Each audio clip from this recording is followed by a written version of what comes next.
This morning we're going to be looking at the changing spiritual landscape of the U.S. and the Western world. Okay, the basic thesis of this presentation is that a mystical, occult-driven New Age movement has radically changed, and the emphasis is on radically, has radically changed the spiritual landscape of the Western world. Society is being conditioned to embrace a false spirituality that rejects the God of the Bible and the gospel of salvation through Jesus Christ. So that's the bottom line right there. That's what we're looking at. That this is the controversy right here. We have one spirituality that is replacing another spirituality, and the spirituality that is getting replaced is the one that we base our approach to God on. You know, the gospel of salvation through Jesus Christ. Okay, and to understand this is probably one of my greatest challenges, is that people that aren't mystics have a very difficult time comprehending mysticism, because mysticism has to do with the supernatural. And I've kind of narrowed it down. Non-mystics, and that would be people in this room, operate in the realm of the conscious mind, objective reason and ideas. Mystics, on the other hand, operate in the realm of subjective experiences and altered states of consciousness, having employed some technique to get in touch with a supernatural force or power. Okay, how many of you have heard the term the occult? Occultism is defined as the science of mystical evolution. It is the employment of the hidden, i.e. occult, mystical faculties of man to discern the hidden reality of nature. See, the word occult comes from the Latin word occultus, which means hidden or kept secret. There's this hidden realm that you can't see by your five senses or can't relate to, so you have to develop hidden faculties. You have to develop the hidden ability to tap into this hidden realm, and that's where the word occult comes from, hidden or kept secret. And this is how it's done. How many of you have been reading in like health magazines or Sunday newspaper, whatever, and you see a picture like this? This is becoming the bedrock or the foundation of this new spirituality, this changing spiritual landscape. This is how you tap into this hidden realm or this unseen supernatural realm, is through the practice of meditation. Okay, meditation is the doorway between worlds, the pathway between dimensions. Meditation is the key, the indispensable key to the highest states of awareness. You can't really be a New Ager unless you meditate, you know, which is the basis of mysticism. And what they mean by meditation is not thinking about things. I used to think, before I became aware of this, I thought when I saw that term meditation, I thought it meant just to sit and think. Then I found out that what they meant by meditation was not thinking, is turning off your thought process, you know, turning off your mind by using various methods. Now, mantra is two words, and it means to be liberated from thought. And you do that by repeating either a word or a phrase over and over again. You just focus on it, and as you focus on it, your mind can't think. In other words, your thoughts can't proceed. And the mantra acts kind of like a dam in a river.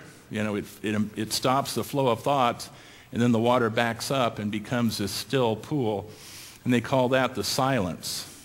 And in the silence, what you hear is what's called the higher self, or your spirit guides.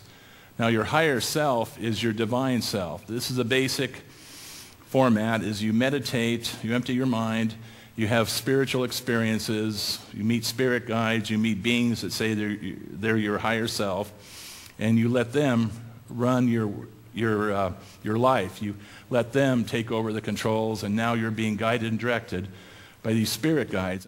That's what makes this movement so significant, so dangerous, is that we have people that are actually giving themselves over to what Leviticus 19:31 calls familiar spirits.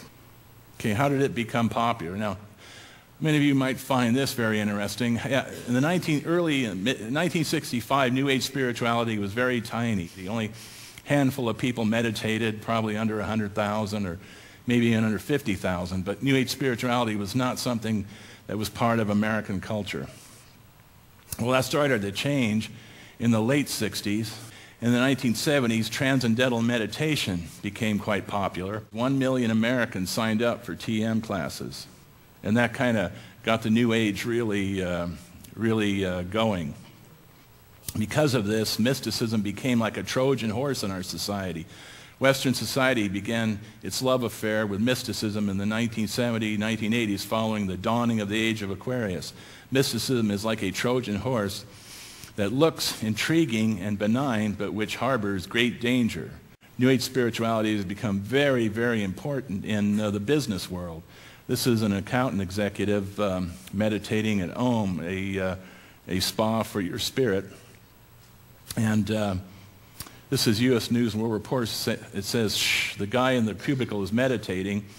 It says that corporate America may be in the midst of a Damascus conversion, and that 2,000 global power brokers gathered from the elite World Economic Forum in Switzerland, and the agenda included confabs on spiritual anchors for the New Age and the future of meditation. So in other words, the corporate world, according to U.S. News and World Report, is going for meditation. Okay, New Age spirituality and health and well-being. Yoga, yoga has become extremely popular. 18 million Americans practice yoga. And what the word yoga means is union. Union between the lower self and the higher self. The teacher will put her hands together like that and go, namaste. And that means the divine in me salutes the divine in you. Okay, Time Magazine did an article on meditation in 2003, and it said, New Age mumbo jumbo, not for millions of Americans who meditate for health and well-being. And this article made it clear that meditation was now an accepted form of activity in the U.S. It no longer was weird or considered strange. And you can see this, these are Chicago firefighters meditating. And also, little kids are doing meditation. That's a 5-year-old girl doing meditation in Indiana. So it doesn't matter how old you are, what kind of profession you're in, meditation is becoming extremely normal. You may say, well, just because you meditate doesn't mean you're a New Ager. Well, that's not true. People who do this kind of meditation where you empty your mind and go into altered states of consciousness, they do move into a realm. In Japan, Reiki is a generic word for the occult. And it can also mean ghost energy. Okay, in a Google search with the words day spawn Reiki, there's over 350,000 entries. So, the two are increasingly becoming almost synonymous. Okay, Reiki is being used by nurses quite often. A lot of nurses have learned Reiki. Here's an article in Time Magazine on the science of yoga. It has a diagram of the 7 chakras, these energy centers they say are in the body. Well, this is Buckland's Complete Book of Witchcraft, and it says, of all the techniques of advancement in the psychic and spiritual fields, meditation is by far the most effective.